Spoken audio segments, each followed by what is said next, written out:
Hello everyone, welcome to healers land.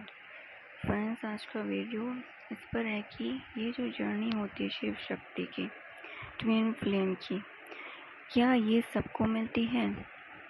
क्योंकि कहा तो यह जाता है कि ट्विन फ्लेम इस अर्थ पे बहुत ही कम है, पर ये जो जर्नी है वो पृथ्वी पर रह रहे सारे सोल्स को एक ही टाइम पे नहीं मिल सकती। पर हाँ, ये जर्नी सबको ज़रूर मिलती है कि एक ही टाइम पे सारी सोल्स शिव शक्ति यात्रा में नहीं आ सकती हैं। और इस जर्नी मिलने के पीछे मुख्य कारण व्यक्ति का कर्म होता है और वो डिसबैलेंस भी रहता है। फ्रेंड्स, यहाँ मैं डिसबैलेंस को ज़्यादा एक्सप्लेन नहीं करूँगी क्योंकि इस पे ऑलरेडी एक वीडियो बना चुकी हूँ जिसमें मैंने बताया था कि कोई सोल स्प्लिट क्यों होती है, जहाँ पे व्यक्ति या पूरी तरह से मैस्कुलिन एनर्जी में रहता है या पूरी तरह से फेमिनिन एनर्जी में रहता है। तो आप वो वीडियो जाके ज़रूर देखिएगा, तभी आप इस वीडियो को पूरी तरह समझ पाएंगे। आज मैं सिर्फ कर्मा के बेसिस पर बताऊंगी कि ये जर्नी क्यों मिलती है। दोस्तों, आज भी लोग सोचते हैं कि राधा कृष्ण का इतना पवित्र प्रेम होने के बावजूद उनका विवाह क्यों नहीं हुआ। तो इसकी वजह थी उनको मिला श्राप, जो कृष्ण के मित्र सुदामा ने दिया था राधा को। जब राधा ने एक गोपिका को श्राप दिया था, राधा ने गोपिका को श्राप इसलिए दिया था क्योंकि वो कृष्ण के साथ टहल रही थी, विहार कर रही थी। तो जैसे ही उन्होंने ये देखा तो वो उस गोपिका पे क्रोधित हो गई और उसको श्राप दे दिया कि वह धरती पर दरिद्र ब्राह्मण बनकर दुख भोगेगी। तो सुदामा ने जब ये राधा के मुंह से इतने कड़वे वचन सुने, वो बर्दाश्त नहीं कर पाए और उन्होंने राधा को कृष्ण से विरह का श्राप दे दिया कि वो बरसों तक कृष्ण का वियोग सहेंगी। और राधा को इस श्राप की वजह से पृथ्वी पर आना पड़ा, यानी इस श्राप को भोगने के लिए उनको आना पड़ा। और ऐसा नहीं है कि सिर्फ राधा को ही श्राप मिला, पर राधा ने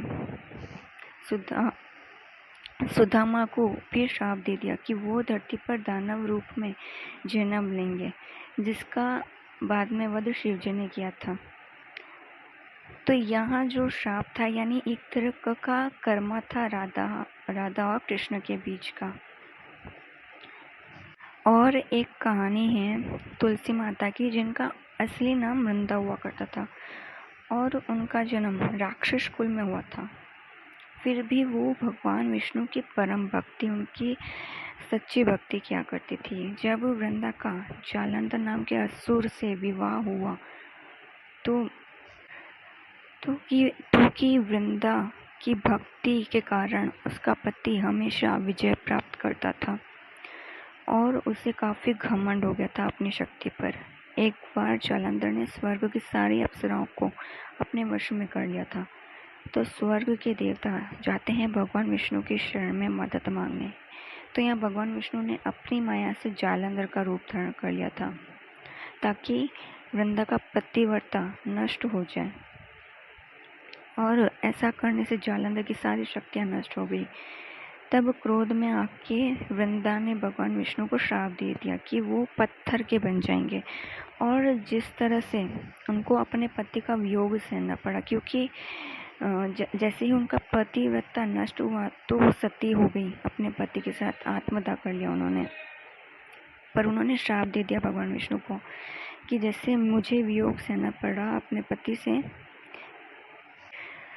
तो वृंदा ने भगवान विष्णु को यह श्राप दिया कि वक्त आने पर उनको भी माँ लक्ष्मी से वियोग सहन करना होगा। और तब कृष्ण विष्णु का अवतार लेकर और राधा माँ लक्ष्मी का अवतार बनकर आते हैं धरती पर। इस तरह से उनको वियोग सहना पड़ता है।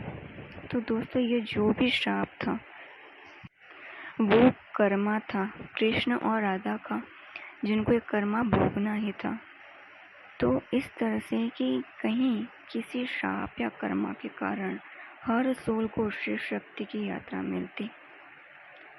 जैसा कि ट्विन सोल्स के यूनियन में होता है कि जो पेरेंट्स होते हैं सबसे बड़ी बाधा होते हैं ट्विन सोल्स की रियूनियन में, उनके यूनियन में, या कार्मिक बन के सामने आते हैं। जैसा कि वो अपने अज्ञान के कारण ट्विन सोल्स को अलग करते हैं, क्योंकि उन्हें पता भी नहीं होता कि उनकी संतान किस यात्रा में है। तो अनजाने में ही और सामाजिक नियमों के दबाव में वो दो पवित्र आत्माओं को एक होने से रोक देते हैं, अलग कर देते हैं उनको, जो कि असल में होती एक ही सोल है। जैसा कि शिव सती थे, शिव पार्वती थे। सती जब आत्मदाह कर ले तो फिर वो पार्वती बन के आती हैं, या श्री कृष्ण थे, राधा थे, तो वो भी एक ही सोल थी, हालांकि वही सोल अलग अलग बॉडीज में थी। इस तरह से पेरेंट्स जो होते हैं वो अपने बच्चों से कर्मा क्रिएट करते हैं, और आगे चल के इसी कर्मा के कारण उनको भी ये शिव शक्ति जर्नी मिलती है, ताकि कर्मा क्लियर हो सके। जैसा कि यहाँ एग्जाम्पल दूंगी फिर से दक्ष प्रजापति का, कि जो कि सती के पिता थे और उन्होंने सती को शिव जी से दूर कर दिया और सती को आत्मदाह तक करना पड़ गया। तो यहाँ उनका कर्मा क्रिएट हुआ था, और यहाँ तक सती ने अपने पिता को यह तक कह डाला कि कितने मूर्ख पिता हैं आप, कि कौन ऐसा संसार में होगा जो महादेव का विरोधी हो और उन्हें अपना दुश्मन माने। क्योंकि जो दक्ष प्रजापति था वो शिव से बहुत घृणा करता था, क्योंकि सत्य ने कहा कि महादेव जितने कोई दयालु या कृपालु नहीं है इस संसार में, और वो बहुत क्रोधित हुई अपने पिता से। पर सती के आत्मदाह से शिव जी को भयंकर क्रोध आया। उन्होंने दक्ष प्रजापति का सिर तक हवन कुंड में डाल दिया, पर फिर बाद में ब्रह्मा जी के कहने पर उनको बकरे का सिर दे दिया, उनको जिंदा कर दिया। तो ये उनका कर्मा था दक्ष प्रजापति का, उनको भोगना पड़ा कि उनमें इतना अज्ञान था, उनका अहंकार इतना था कि उनको दिख नहीं रहा था कि उनकी पुत्री ने जिसको पसंद करती है शिव जी को, वो एक ही सोल हैं जो शिव जी हैं। सती थी वो एक ही सोल हैं, बस वो दो अलग अलग बॉडीज में थी। उनको नहीं पता था कि उनकी पुत्री एक डिवाइन जर्नी पे है। वो शिव जी और सती एक डिवाइन कपल हैं। और इसके बाद फिर सती पार्वती के रूप में आती हैं, कठिन साधना कर जी को प्राप्त करती हैं। फ्रेंड्स, अभी तो मैंने शॉर्ट में यहाँ पेरेंट्स के नार्सिसिस्टिक बिहेवियर को बताया है, पर बहुत जल्दी डिटेल में सिर्फ पेरेंट्स टॉक्सिसिटी पर वीडियो लाऊंगी। और हो सकता है कि जो अभी ट्विन सोल्स हैं उन्होंने भी पास्ट लाइफ में किसी को अलग किया हो अनजाने में, ऐसे ही आप में से किसी ने ट्विन कपल को सेपरेट किया हो, और इसलिए आपको भी सेम सेपरेशन मिल रहा है, पेन मिल रहा है, आपका कर्मा सामने आ रहा है। क्योंकि कहा जाता है ना कि ऊपर वाले ने सबकी जोड़ियाँ बना के रखी होती है, सबकी जोड़ियाँ बनाई है उसने। तो रब ने सिर्फ ट्विन सोल्स को ही एक दूसरे के लिए बनाया है। ईश्वर इतना फालतू नहीं है, इतना फालतू नहीं बैठा कि वो हर जन्म आपकी जोड़ी किसी के साथ बनाएगा। वो आप खुद अपने ऑब्सेशन में, माया के प्रभाव में आके बना देते हैं। और एक बात और कि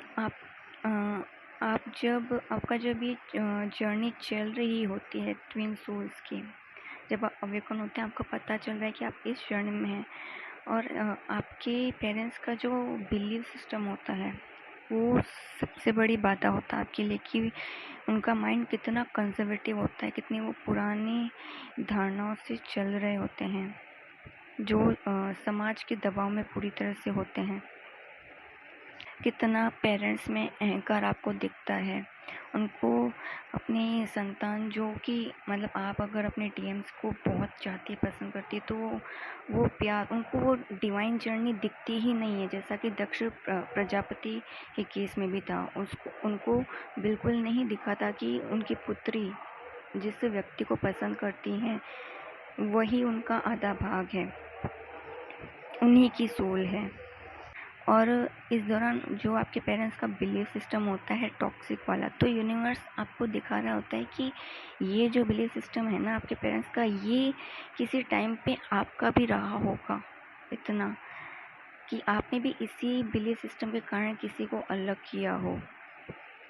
और जब आपको ये जर्नी मिलती है शिव शक्ति की, तो वही आपका पास्ट का इतने पुराने जन्मों का बिलीफ सिस्टम होता है, वो आपका ही कर्मा बन के आपके सामने आता है। आपके पेरेंट्स का जो बिलीफ सिस्टम आपको दिख रहा है ना, वो किसी पास्ट में आपके पास्ट जर्नी में आपका रहा होता है।